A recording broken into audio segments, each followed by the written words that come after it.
welcome to We Are All the Others, an Interfaith Holocaust Remembrance that is going to involve me and my partner, Violet Helms, and a storyteller, Neil Borg, and I'll introduce him in a little bit. So let's get started. Today is International Holocaust Memorial Day. And in light of that, we are marking this day and remembering. The world has been broken. The shards scattered before us expose a pattern of pain and devastation. The Holocaust was not the first genocide, and sadly, it was not the last. The Holocaust is the genocide that awoke the world. The documentation, cold, clinical, and often made by the perpetrators themselves, left us with an undeniable record, an archive of atrocity.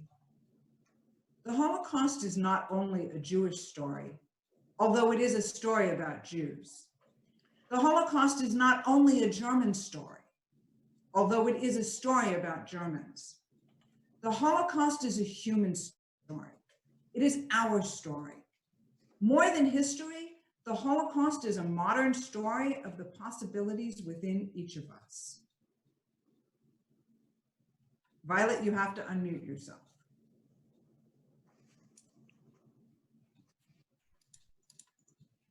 There. We are all the descendants of the Holocaust.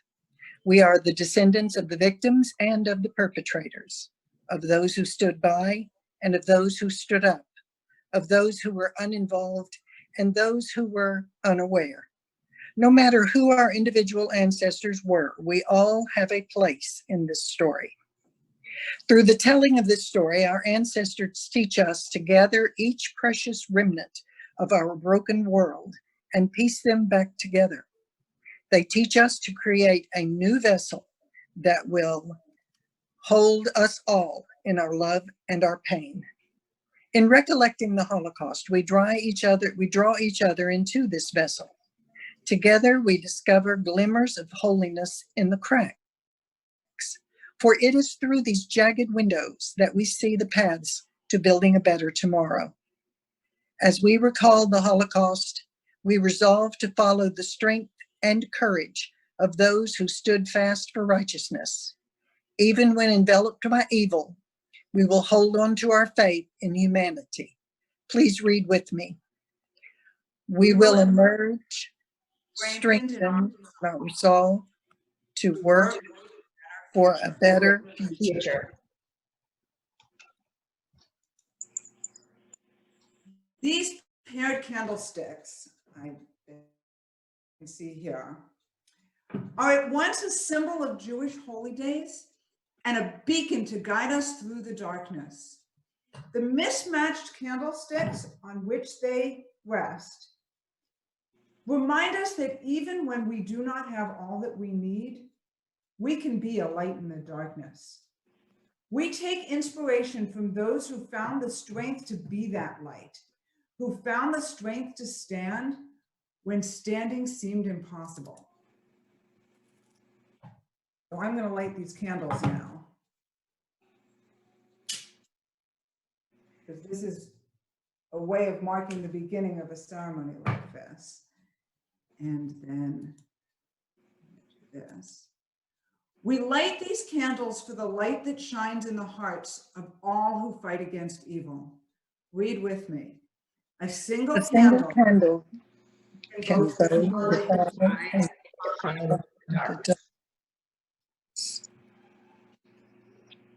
It's kind of hard. Not everybody's on the same cadence. I know. The story of genocide does not start with murder, but with people. Each is an individual with a story, a life that began before the darkness fell. We are all of these people, the victims and the perpetrators, the bystanders and the rescuers. No matter who our ancestors were, we step into these stories as if they were our own. In the voice of the Jews, we remember. Not so long ago, many of us lived in the lands of Europe and North Africa. We lived together, side by side, with Christians, Muslims, and others, as neighbors and as friends. We were Jews of many different sorts. We were religious and secular. We lived in cities and in small towns. We lived in many countries across the world. We spoke many different languages. We were doctors and dressmakers, printers and poets, scientists and shopkeepers, weavers and welders. We were a warm family whose life followed a quiet, carefree routine. Our roots reached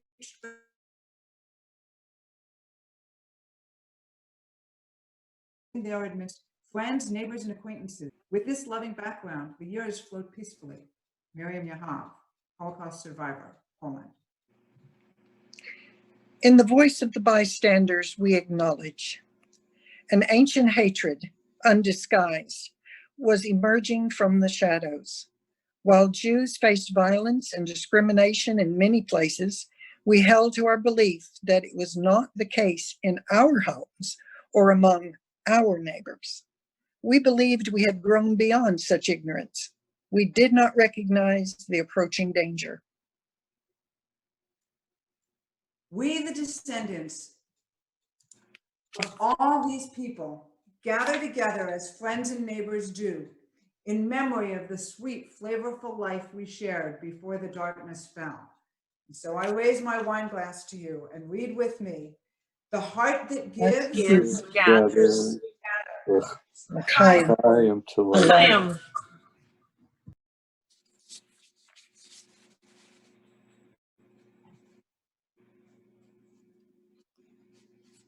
The path to genocide is neither swift nor straight.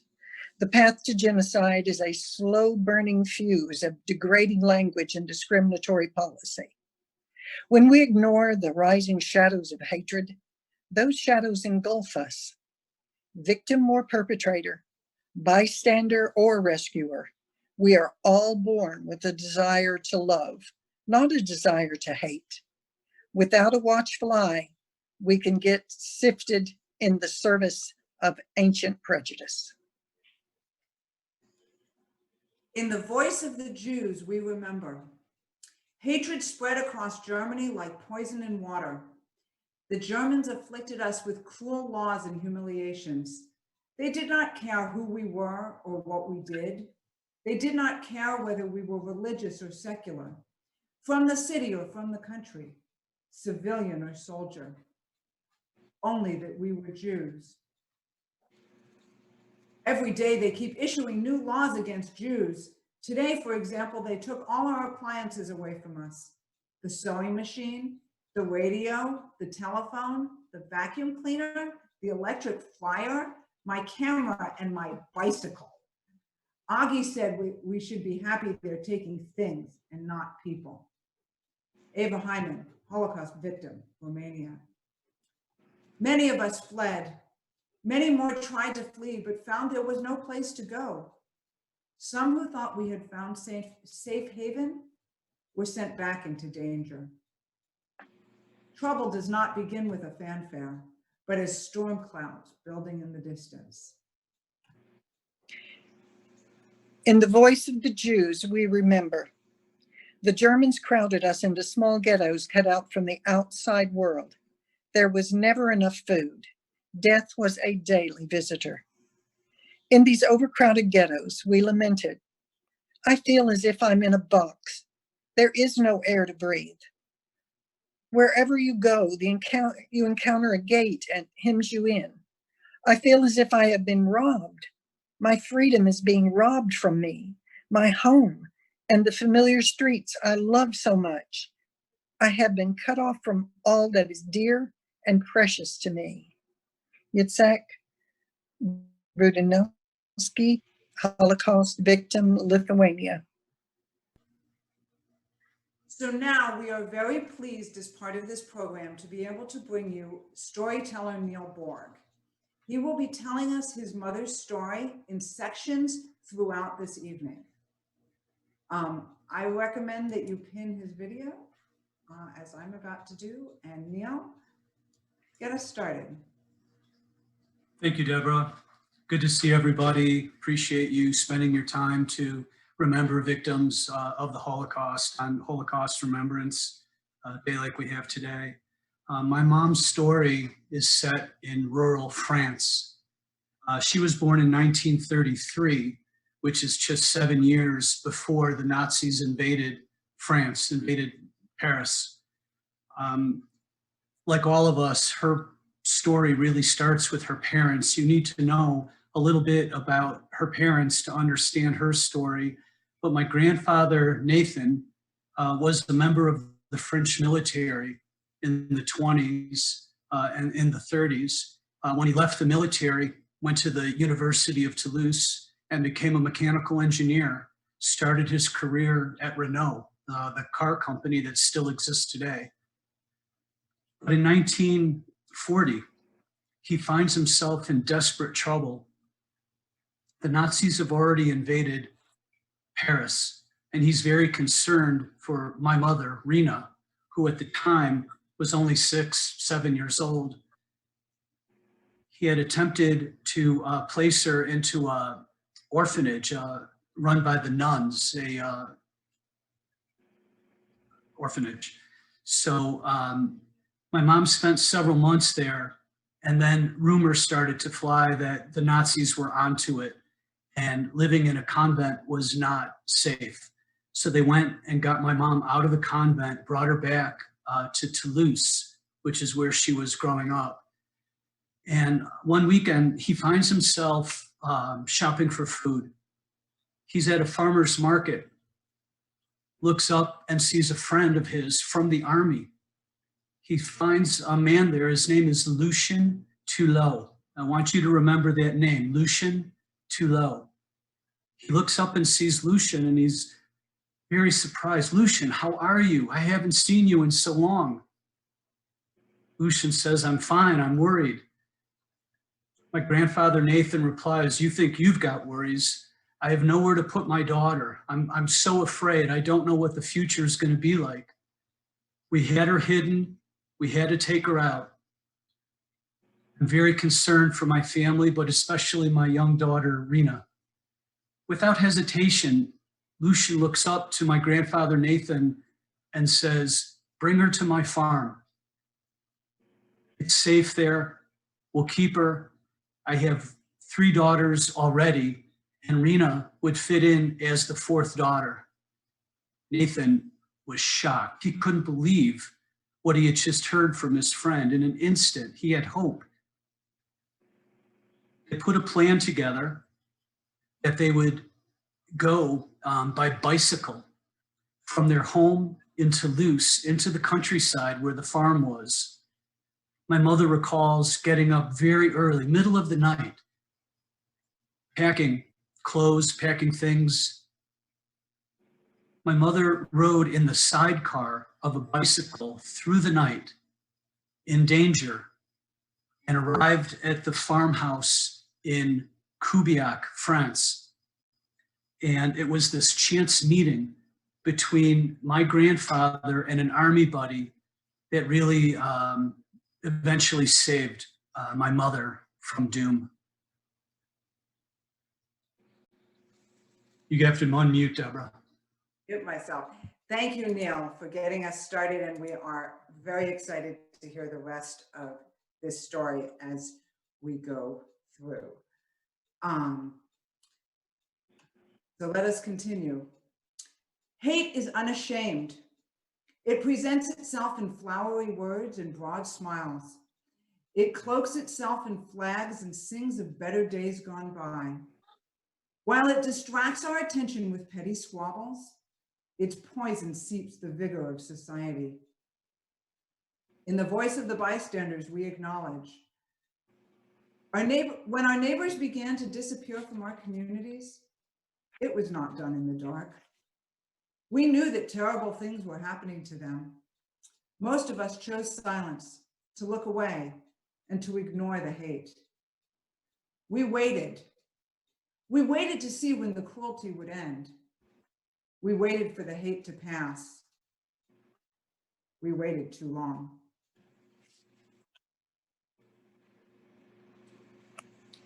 We cannot wait, hoping hate will just go away. When hate is in the voice of the Jews, when hate is ignored, it makes itself comfortable, then it grows. In the voice of the Jews, we remember, holding on to the hope that we might one day be reunited. We sent our children into hiding. A few were sent to safety beyond the borders. Others found hiding places with friends, neighbors, and strangers. As Mommy and Omi waved to me, I chose to hide my tears, and I smiled. I wanted to give them strength. Ruth Weisheimer, Holocaust survivor, Germany. We, the descendants of both bystanders and victims, remember how Jewish families separated in hopes of survival. We weep for them. Where did they find such hope? Read with me. Hope and Hope and faith faith may seem frail comfort, but they are steel They are girders steel that girders give that us give the us strength to stand. So my mother recalls arriving at the farm. She recalls the cold of the night. She recalls meeting Madame Tulot, that was Lucian's wife. She remembers meeting the three daughters for the first time. She didn't really understand why she had to be on this farm. She didn't understand about being Jewish or not being Jewish. She recalled that she wasn't comfortable with it. She knew that it wasn't a good thing to be Jewish, but yet there she was. She recalls a sense of loneliness. She recalls a sense of fear, of separation.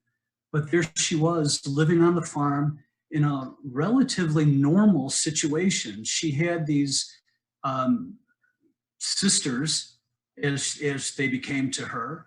And periodically, my grandparents, Nathan and Nina, would visit the farm. So there was contact between them.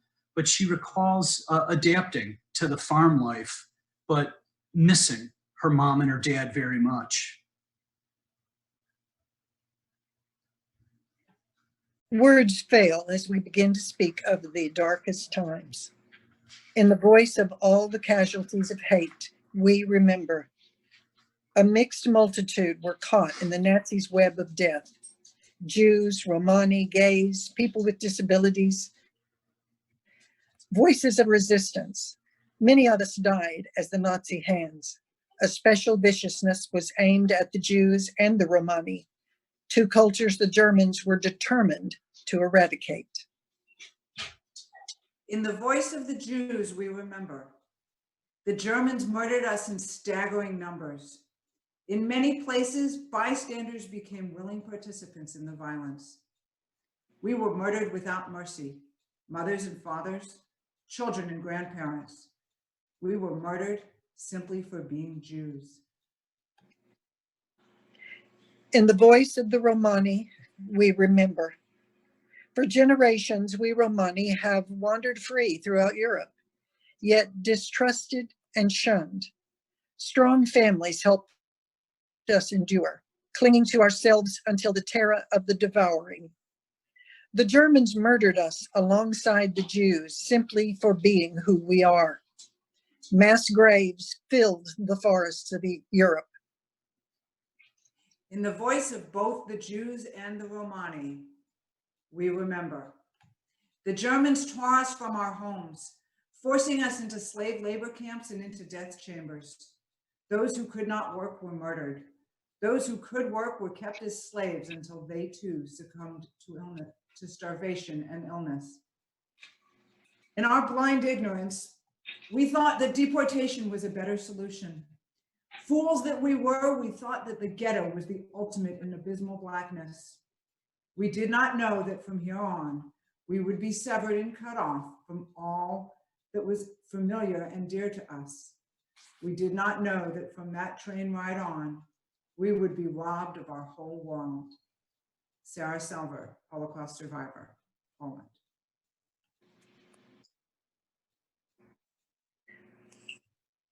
There is a sacredness in tears. They are not the mark of weakness, but of power. They are the messengers of overwhelming grief and of unspeakable love. Washington Irving. In the Germans' mission to obliterate Jewish civilization, they wiped whole communities from the face of the earth. The sudden silence, the emptiness, it took our breath away. We, the descendants of their remnant, grieve as we remember that once throughout the world, there were vibrant Jewish communities. Let these few represent for us the many.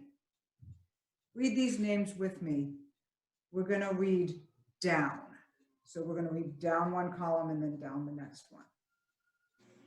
Warsaw, Warsaw, Vienna, Vienna, Vienna, Rhodes, Rhodes, Rhodes, Vilna, Vilna, Vilna, Kiev, Kiev, Kiev, Sarajevo, Sarajevo, Sarajevo, Minsk, Minsk, Minsk, Budapest, Budapest, Frankfurt, Frankfurt, Frankfurt, Prague, Prague. Prague.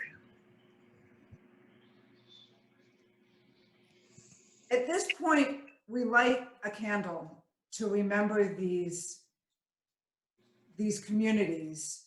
And the candle that I have to light is actually a kind of a special candle. It comes from an organization called Our 6 Million, where they take the names of known victims and put them on these candles. So this candle says on it, Golda Lieberzon, 1900 to 1940, Wilno, Poland, daughter of Lotte and Eliyahu, housewife, perished in Wilno, Poland.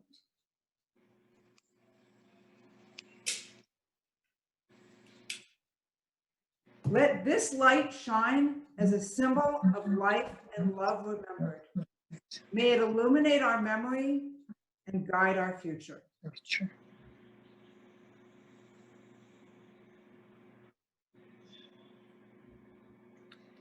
We pause in terror before the human deed, the cloud of annihilation, the concentration of death, the cruelly casual way of each to each. But in the stillness of this hour, we find our way from darkness into light. How do we stay hopeful when people are capable of such great evil? Some people recognized the evil for what it was. A few of them were willing to risk their lives to help. They hid friends, neighbors, and strangers from the eyes of those bent on harm. In almost every survivor's story, there is a story of someone who helped. These people are our ancestors too. In the voice of the rescuers, we know. We lived in every country in Europe. We came from every walk of life. Some of us saved hundreds. Some of us saved one. We did all we could to save as many as we could, regretting only that we could not do more. Having been their nanny for 13 years, 26-year-old Erzsébet Fayon swore she would protect the Aboni family as the bombs fell on Budapest and the fascist militants searched the streets for Jews. Erzsébet risked her life daily to find a safe place for each family member to hide. She saved us day by day. Zuzu Osmond, Holocaust survivor, Hungary. Sister Gertrude Markinek ran an orphanage and a home for girls suffering from tuberculosis in Poland. Exploring the Germans' fear of contagious disease, she used the house as a cover to hide Jewish children. Once, when the Nazis came to search the house, she hid little Dan Landsberg under her habit, standing motionless until the Nazis left. Once a child has come to me, she said, their fate will be my fate too. Sister Gertrude, Holocaust rescuer, Poland. So my mom adapted to life on the farm. She spoke in terms of the routines of the farm. She enjoyed working with animals, tending the garden. She went to school with all the other kids. It was a one-room schoolhouse near the church. She spoke of becoming very close with one of the girls there. Her name was Nicole. Nicole became her best friend. She was my mother's world for several years in Kubiak. She talked about playing in the town square with the other children. She would walk home with Nicole. She recounted a story of Nicole coming to my mother and asking if my mother would attend a service. It sounded to me like it was a church service. And Nicole asked my mom if she would spend the night after this service. Maybe it was Easter, Christmas, something like that. And my mom was just overjoyed, to be asked out, to go somewhere with someone else's family. She got to put on her nice clothes and went to the service with Nicole and her family.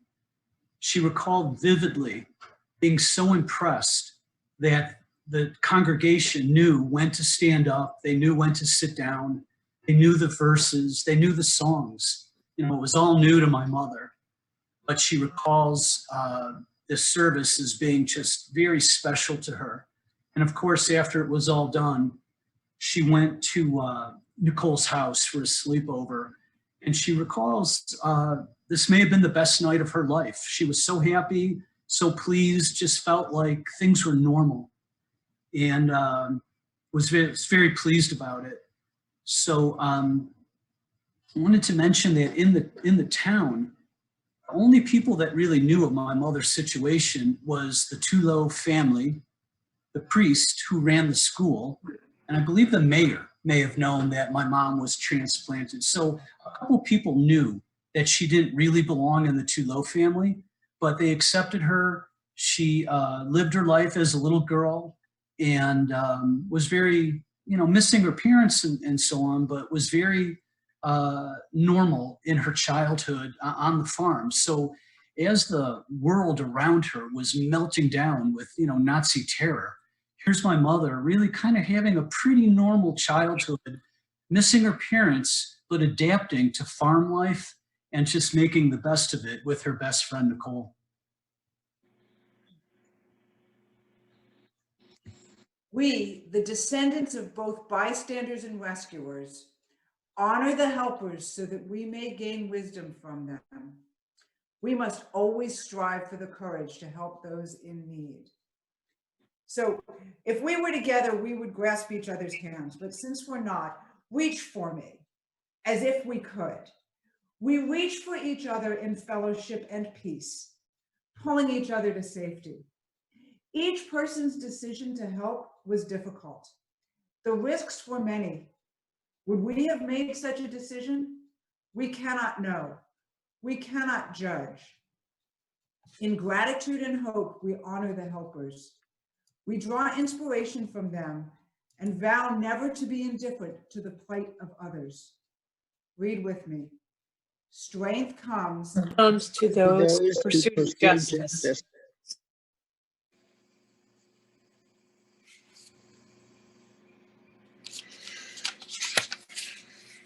An army arrayed to eliminate the future and memory of the entire culture could not destroy it.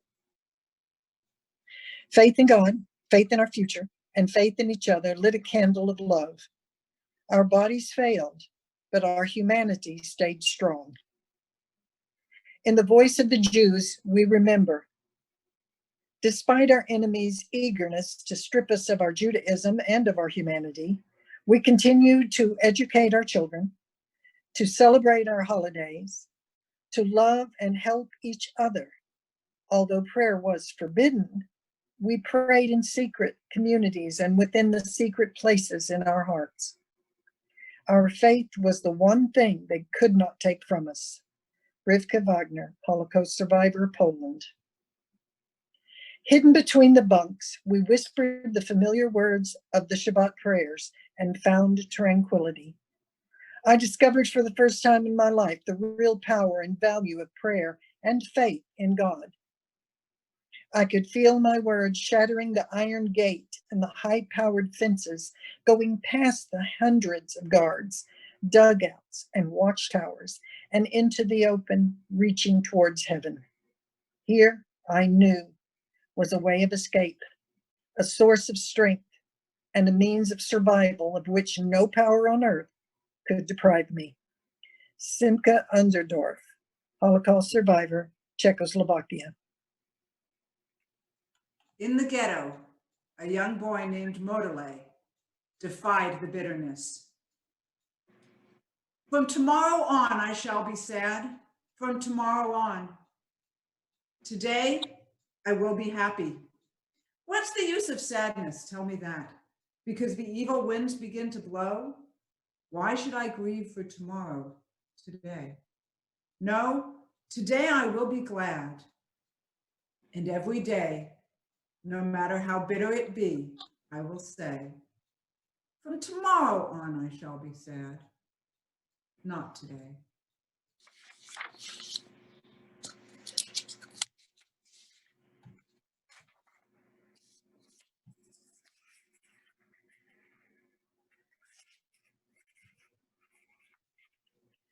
Liberation eventually came. As the armies of the world moved toward vanquishing evil, they discovered a hell that left them stunned. In the voice of the Jews, we remember. As we emerged from the hell, we ask, how do we move forward when we have lost so much?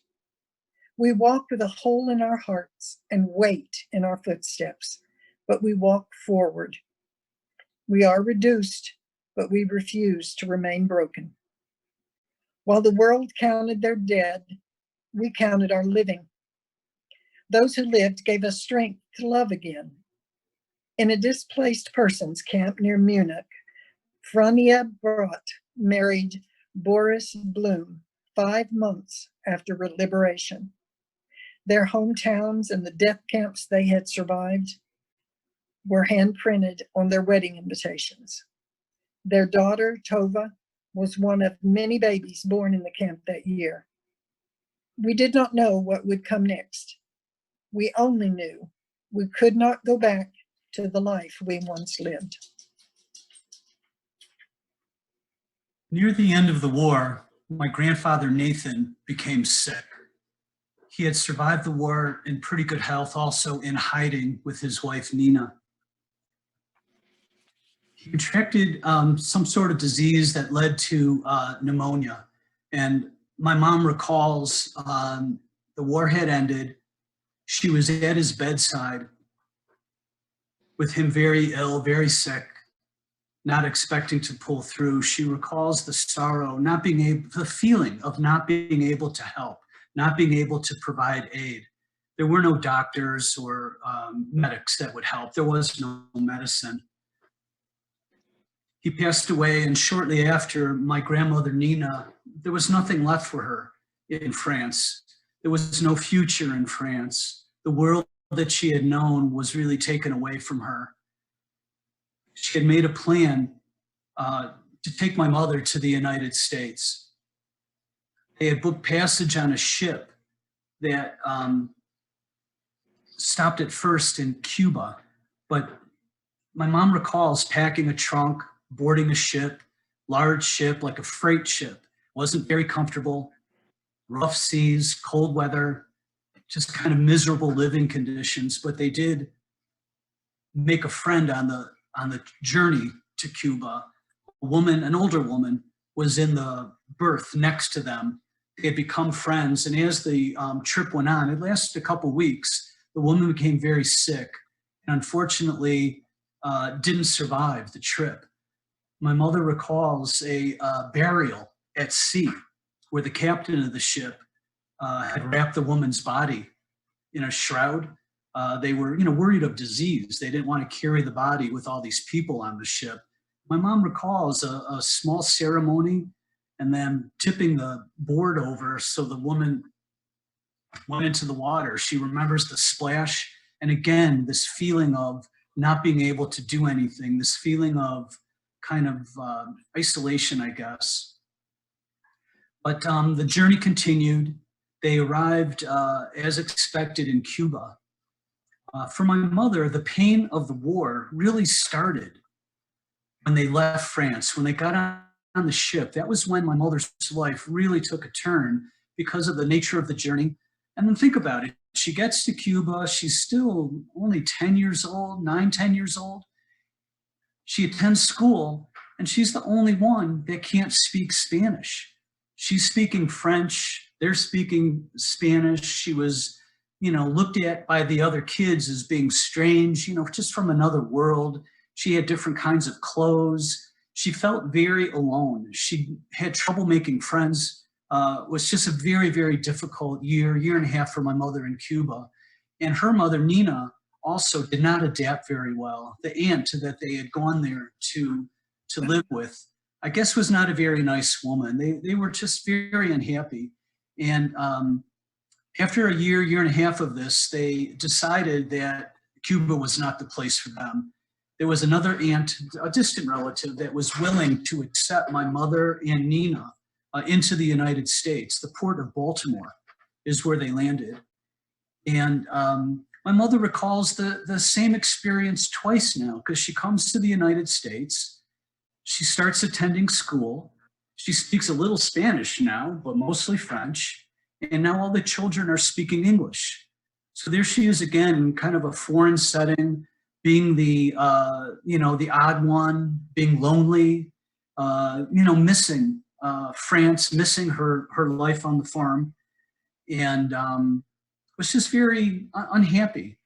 Anyway, time goes by. We got to fast forward to the mid-50s, when my mother and Nina moved to Chicago. And in Chicago, she attended high school, caught up with her classmates, graduated high school pretty much on time. Shortly after high school, was attending junior college, and was introduced to my father on a blind date. He was still at the U of I attending classes, and they became very close very quickly. You may have heard of the suburb where I was raised, Skokie, Illinois, just north of Chicago. Right now on, I believe it's Netflix or maybe Prime, there's a show called Skokie. There was a lot of Jewish families and survivors that settled there. So anyway, she winds up in Skokie with my dad, has 3 children. I've got 2 sisters. And in 1995, she started working for a charity called Jewish United Fund, the JUF. It's a very large organization here in Chicago. And she starts to relay some of these stories that she had of her childhood to her coworkers. And the coworkers were aware of a project by Steven Spielberg called the Shoah Foundation. And his mission was to record as many stories as he could while survivors were still alive. And my mother pushed back. She didn't think she really had a story. She felt like she had a pretty normal, relatively happy childhood, but to appease these women, she agreed that she would give her testimony to an interviewer. And in 1995, a woman comes to the house with a camera and records the story of my mother's childhood from start to finish. A lot of the details that I just gave you about her story, I first heard when I listened to the tape, the recording that she had made for the JUF. I learned the names of the people. I learned the names of the town that she was hidden in. A lot of the mystery of the childhood my mother had became information to all of us. And it was very interesting to hear it really for the first time. In the voice of the bystanders, we acknowledge. As we watched our neighbors struggle to regain their footing, we found our own footing not quite so steady. For we remembered what we had been taught. Truly, I tell you, what you did for one of the least of these brothers and sisters of mine, you did for me. And we wished we had done more. We know that we must reach out to all souls in need. Read with me. Only by loving our Our neighbors With all our Lord, hearts, can we heal the terrible hurt that has been done to the world. To the world.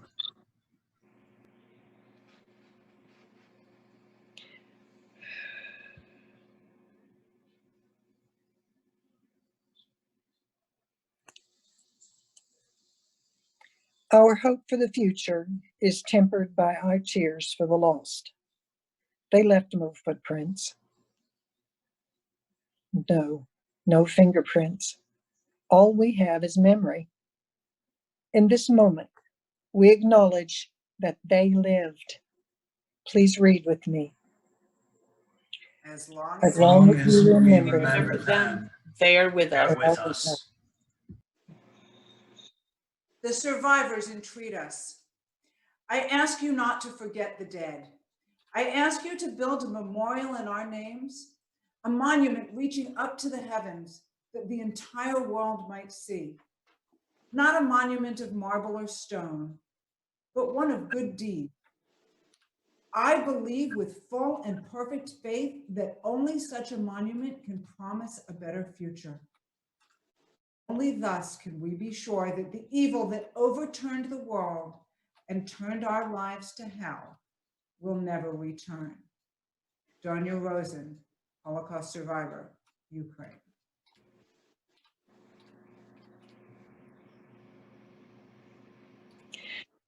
Let us remember them as they lived. As we contemplate their pictures, we mourn the stories cut short, the hopes and dreams lost. We speak their names as they will not be forgotten. Some people in these photos are not labeled with names, reminding us that although some stories are lost, we still acknowledge the people who lived them. For these, we simply say, unknown. Let these few represent for us the many. Gisi Fleischman, Rudy Salmon, unknown. Zipporah Pickler, Shraga Picker, Edith Frank, Yehiel Mintzberg, Shifra Lee, Salak Lee, Tamai Leah,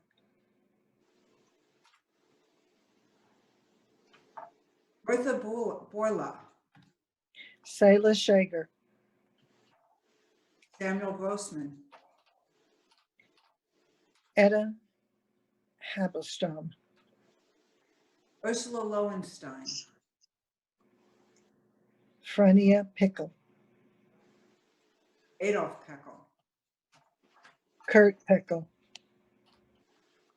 Isabel Martin, Zoli Martin. Let us pause for a moment of silent reflection.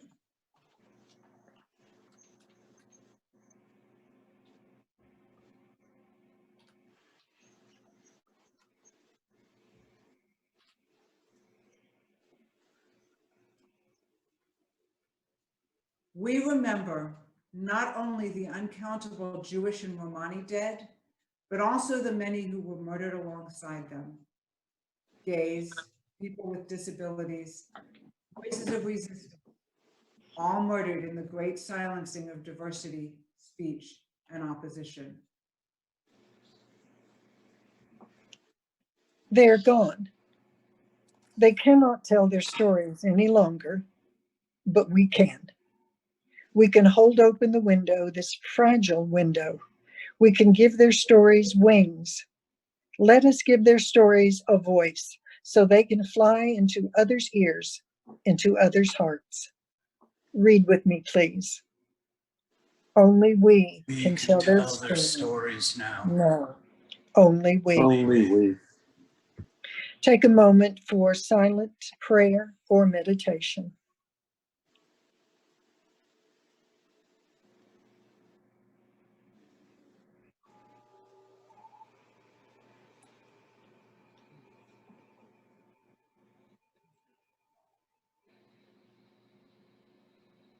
Be seated.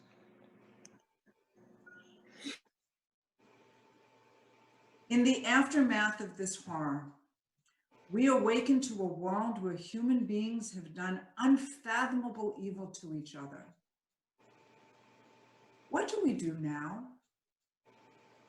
We weep and ask, how do we mourn so many lost, so many stories cut off before their time? We recall each story, each name, each life. We remember how they were caught up one by one in the web of hate. We remember their strength, how they held on to love and life and hope. And in the hardest times, their stories teach us that the thread of life is strong. As survivors say, grandchildren are the best revenge. Overwhelmed by the enormity of the story, we whisper, I do not want to hear anymore. We draw inward to comfort one another, and yet we know ignoring evil only allows it to grow. Despite our unease, we choose not to be blind. We choose awareness because we recognize that evil does not need our help, just our indifference. We cry out in anger, how could this happen? Where was the world? We remember not only the evil of those bent on harm, but also the goodness of those few determined to help. We resolve to turn our anger into a passionate drive to make the world a better place for everyone. Awakened, we inquire, how does such hatred grow? How can we stop it? Hatred grows when we ignore it, when we allow hateful behavior to go unchallenged. We will not let evil hide in shadows. We resolve to shine a spotlight on hate and make it clear that such behavior is not acceptable. We will be vocal torchbearers of love. Learn from yesterday. Live for today. Hope for tomorrow. The important thing is not to stop questioning. Albert Einstein, Holocaust refugee from Germany to America.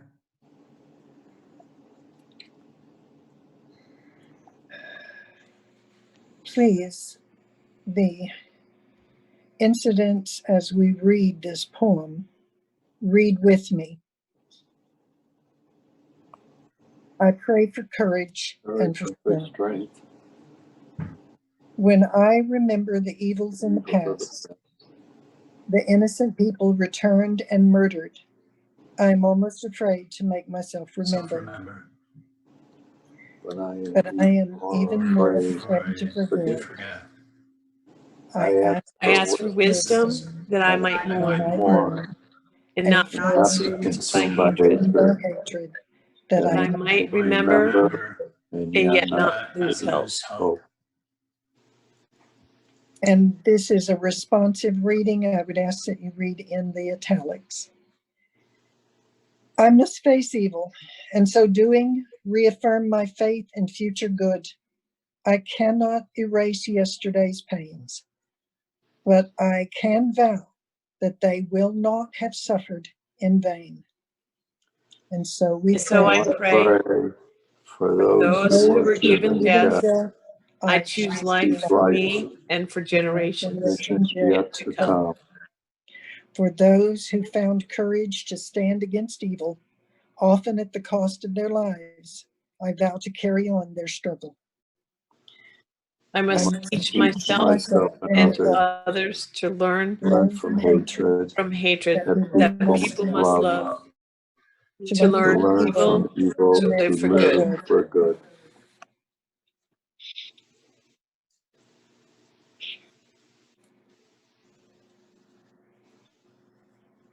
We have many lessons to learn from the Holocaust.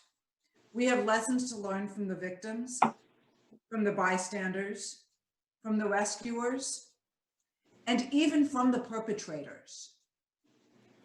In the voice of the children of the perpetrators, we recognize nothing we do can atone for what our parents did. We cannot change this past. It haunts us and stains our lives, nor can we forget it. We do not celebrate our parents' deeds. We pore over the broken shards of a world they shattered. We hold that legacy as a beacon, a lighthouse to warn of the perils of unchecked xenophobia and prejudice. For tragically, pieces of this story have been repeated all too often. Despite our earnest effort, there is still evil in the world. People are still persecuted for who they are. Anger and hatred, nurtured by prejudice, continue to take root in our communities. We, the descendants of the Holocaust, proclaim. Please read together. There is still There is hope. hope. We each make a difference. Difference. Find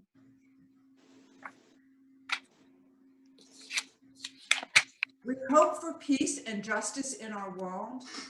In this hope, we remember that peace and justice are not gifts from God. They are our gifts to each other. Elie Wiesel, Holocaust survivor, Hungary. Across this world, we are many different people. We speak many different languages.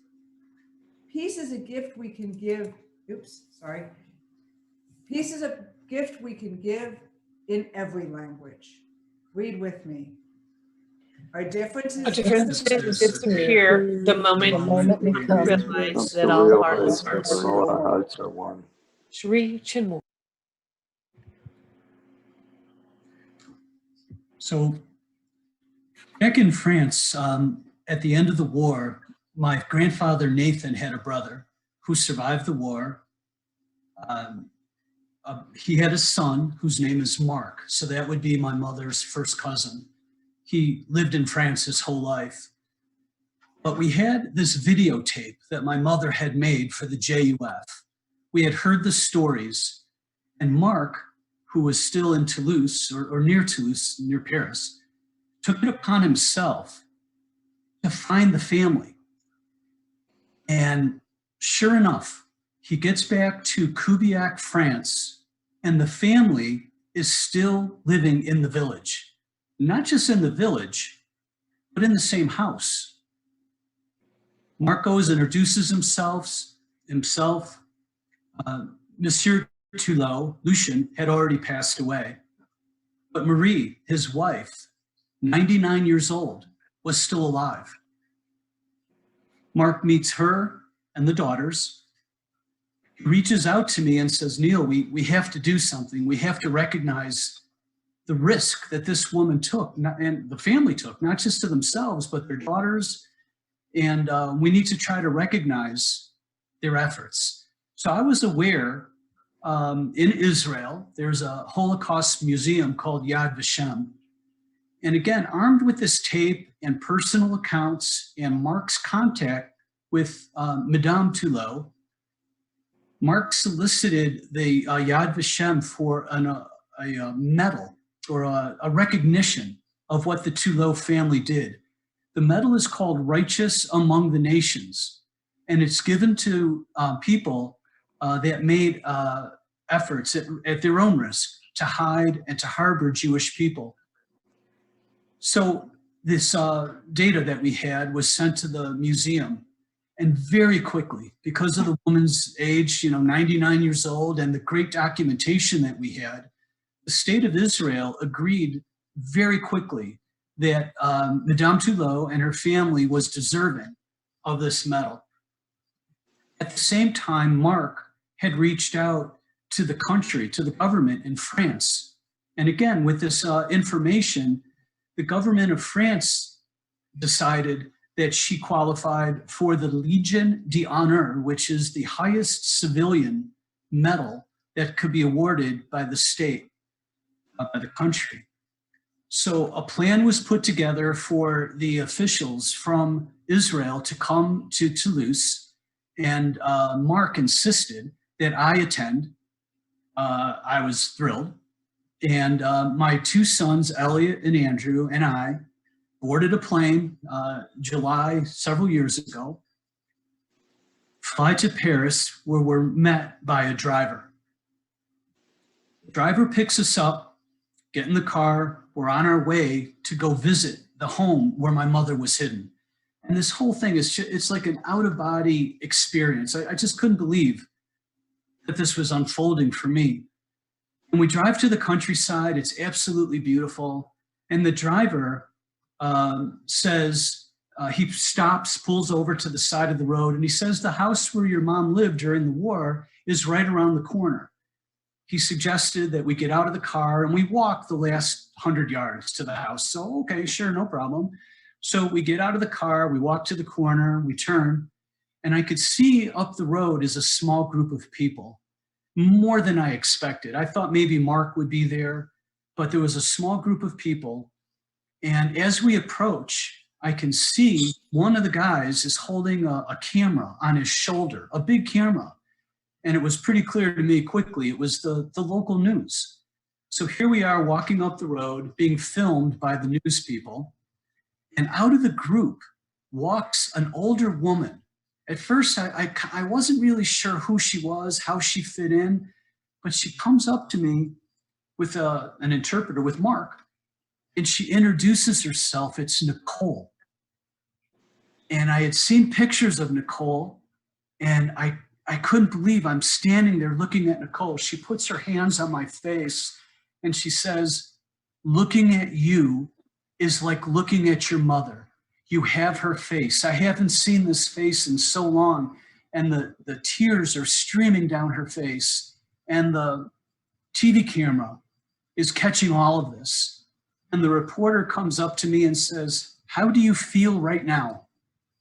And I said, I was overwhelmed. I couldn't believe that I was living and walking in my mother's footsteps and living this out-of-body experience and seeing the house, the backyard where my mother played. And, you know, it was just crazy.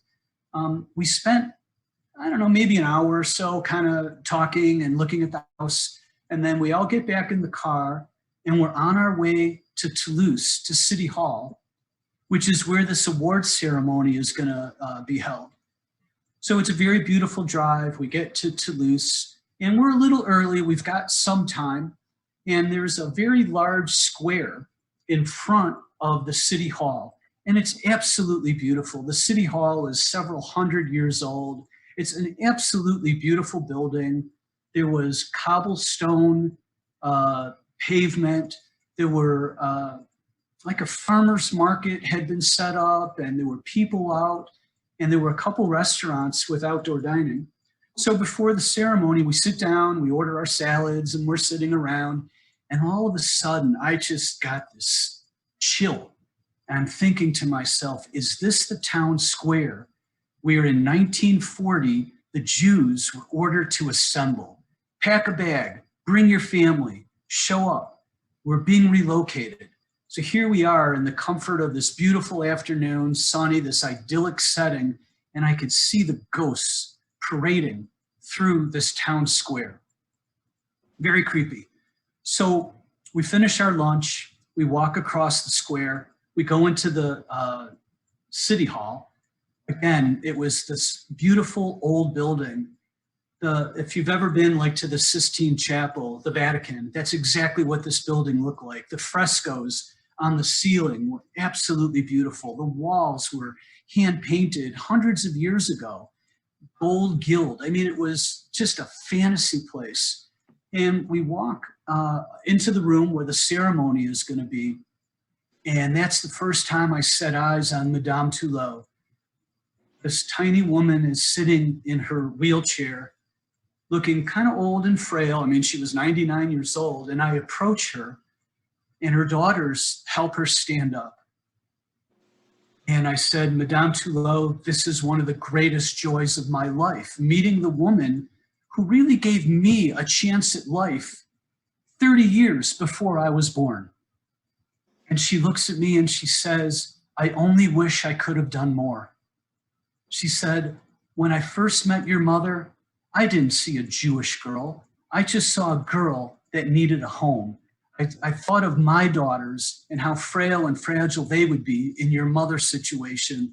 And she says it was an absolute joy to have your mother on the farm for those years. It was a very, very moving experience. So Madame Tulot is sitting on the aisle, and I'm sitting on the same row across the aisle on the end. So the two of us are kind of next to each other, but there was an aisle separating. And as the ceremony started, I reached out for Madame Tulot's hand. And for pretty much the ceremony, we held hands. And it was very moving. So a number of dignitaries gave speeches, and the mayor made a speech, and the people from Yad Vashem made a speech. And it was my turn to speak. And I get up there in English with my cousin Mark interpreting. And I said to the group, in part, that this was such an important day. I said, my children are here. You know, my children will be telling this story to their children. I have told the story to my children. My mother told me the story. So from generation to generation, the story had been passed down. I said in Hebrew and Jewish, this is what we call ledor v'dor, from generation to generation. Anyway, we had taken some pictures, and it was quite an amazing day. This is a photo. You can see how beautiful the room is, and I believe I'm here. Madame Tulot is over here, but you can see just how beautiful the room was. When the ceremony was done, we all got back into our cars and went back to the community of Kubiak, which is where my mom had been hidden. And we sat for a few moments in the community center before the mayor had arranged for a ceremony there. They had planted a tree to honor the Tulot family, and there was a plaque commemorating what they had done. And we had spent several hours with them. And I'd given some thought to a gift. I wanted to bring something to Madame Tulot and to her daughters that would be significant. But what do you, think about it. What do you give a woman who not only saved the life of your mother, but gave you and my children a chance at life that may not have ever happened? And I had decided upon a crystal angel that I thought was absolutely beautiful. I carried it on the plane and gave it to Madame Tulot and to her daughters. And when she was opening the box, the look on her face was just phenomenal. I'll never forget it. She was so happy, and, tears running down her face. And she said, I just wish I could have done more. And my son looks at her and says, Madame Tulot, I think you've done quite enough for our family. And that was the end of the day. I do have a couple more pictures, but I'd like to save it for the end.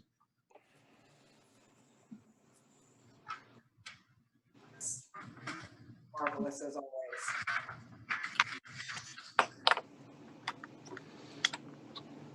Through the broken windows of our history, we have seen bits of ourselves in all of these stories, in the victims and in the bystanders, in the perpetrators and in the rescuers. As we recall the Holocaust, we resolve to follow the strength and courage of those who stood fast for righteousness. We resolve to learn the lessons of the Holocaust so that no people shall ever suffer such a fate again. We say, never again. Please So read again, with me. This is a responsive reading. Never again shall we ignore the gathering shadows of hate. Never Again. Never again shall we stay silent at the preaching of malice. Never Never again. Never again shall we excuse those who hate. Never again. again. As long as Read this with me. As long As poverty, injustice, and gross inequality persist in our world, none None of of us us can truly truly rest. rest. Never again we stand and watch while people are mistreated. Never Never again. Never again shall we allow groups of people to be separated and made unequal. Never Never again. Never again shall we watch a community plant the seeds of hate and do nothing. Never again. If your eyes Would be And be turned turned towards towards justice. justice. Choose Choose for your neighbor yourself, neighbor, that which you that choose. which you choose for yourself. for yourself. Rabbi Taylor. Never again shall we think we are helpless to stop the coming of evil. Never again. Again. Never again shall we forget our own strength. Never again. Never again shall we allow hatred to go unanswered. Never again.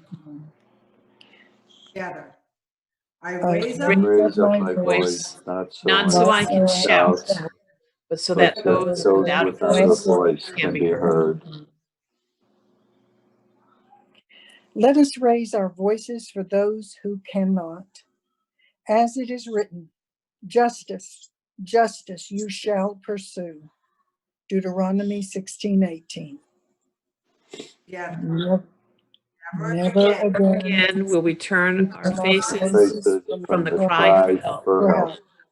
The need is here. The need is now. Justice, Justice, justice, justice, we We shall shall pursue. pursue.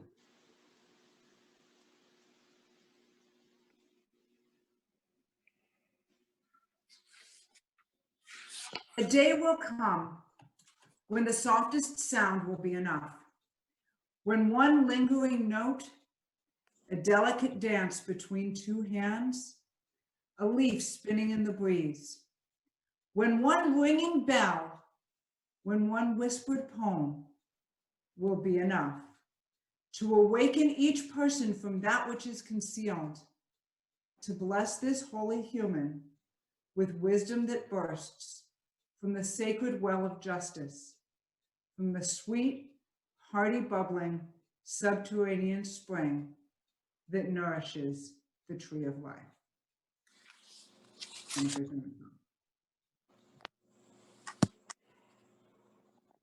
Thus ends our official program. Before we end, I want to thank everyone for being here. I want to especially thank Neil for sharing his story, and I want to share a couple of pictures that I have from Neil. This one, I particularly like these two. This is a picture taken right after the war of Nicole and Neil's mother. And then this is the picture from 2014 of Nicole and Neil. And you can see the resemblance that Nicole was seeing. So this is truly L'Adore Vidor from generation to generation. And then the other picture that I have, again, a picture taken shortly after the war. You see here, Rena and Nina and Nathan, the Bourgeois family. And this, I assume, Neil, is Madame Thibault. Yes. And her daughters, and I'm guessing this must be Lucian, just based on the ages. So this is the Toulouse family and the Bourgeois family together. So I think that's all we have. Neil, did you have any other pictures you wanted to share? No, those are the ones, yeah. With my mom, with Nicole, and then so many years later, Nicole and I, it was unbelievable. So thank you all for coming. Thank you, Lynn, Yes, thank and you. the library for hosting us. Great job, Neil. Thank you. we have time for questions, I think, Lynn. Yes, we do. We do have time for questions. Now, everybody cannot talk at once. So I'm going to try to, if you see, Dr. Fripp, if you see anybody raise their hand, then just tell them to unmute and ask a question. Or you can put a flag up or something and put something in the chat if you want. Okay. Could I put the Nelson Mandela quote back up? I could. I'm going to have to go back a couple of slides here. Hang on. So this is the Nelson Mandela quote. As long as poverty, injustice, and gross inequality persist in our world, none of us can truly rest. I can't tell you exactly what it's from, but I could find out if somebody wanted.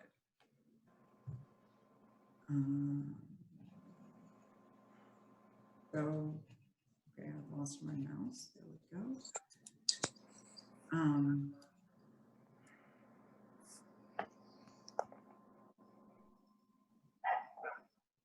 Well, if nobody has any questions, then thank you so much for coming. I guess I've lost the chat, so I should see if somebody else has a question in the chat. Thank you so much for coming, and I'll turn it back over to you, Lynn. Okay, well, thank you so much. What a very poignant recitation. And Neil, I really enjoyed, you know, the story about your mother and you going back. And I just enjoyed this whole program, and we would like to have you back. And I know everybody here would like to have you back at some point when we open up. But at any rate, thank you so much. I really enjoyed it. That ends tonight's presentation, and we hope to see you back again. Neil, did you have something? There was just a question on the chat. Was my mother an only child? And yes, she was. Oh, okay. She was the only child. That reminds me, I had a question, Neil, that I guess I've never asked you. Did your mother and Nicole ever see each other after the war? After your mother left? Yes, I left out a chapter of the story, but once Mark located the family, my mother actually went back to the farm. So there are pictures of my mother, my father, two of their very close friends that went back to the farm, and Lucien Tullow was still alive. So they had dinner in the farmhouse, and they reminisced. My mother saw Nicole as well as the daughters of Lucien and Marie. So she did go back. I didn't put that in the original story to make it a little bit more compelling, but it was a great moment for my mother. I know that. Neat. That's neat. All right. Another question, did you learn to speak French? You know, it's funny. It was the one class I failed in high school was French. Despite my mother being home, and it was so funny because as a kid, once in a while, Mark would call, and all of a sudden my mother would launch into French, and it was like an alien had taken over her body. I remember listening to her. What is she talking about? Because when she came to the United States, all my mother wanted to do was lose her past. After her experience in Cuba, all she wanted to do was be an American and blend in with society. She wanted to lose her accent. So speaking French was nothing that she really was excited about. So no, I didn't pick it up. I kind of regret it now, but no, I never learned French.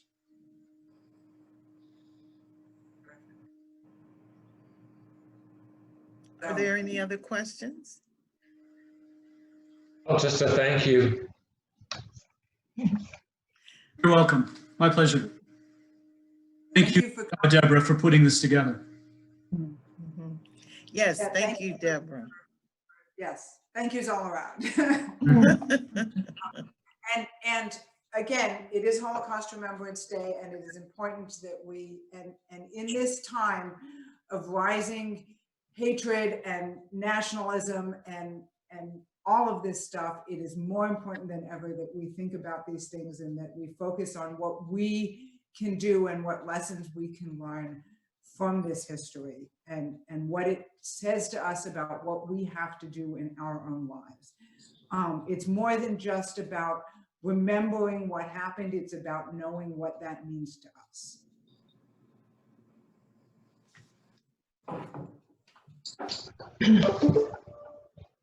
Thank you. Thank you. Good night, everybody. Until next time, if there's not any other questions, like I said, this is the first of 3 cultural programs that we'll be having. Again, next month for Black History and Culture, we will be having African American or Black History read-in. It's going to be February 15th at 7 p.m. If you need more information, send me an email. Thank you again. And thank you so much. We all enjoyed it. Thank you. Thank you. Have a good night. Good night.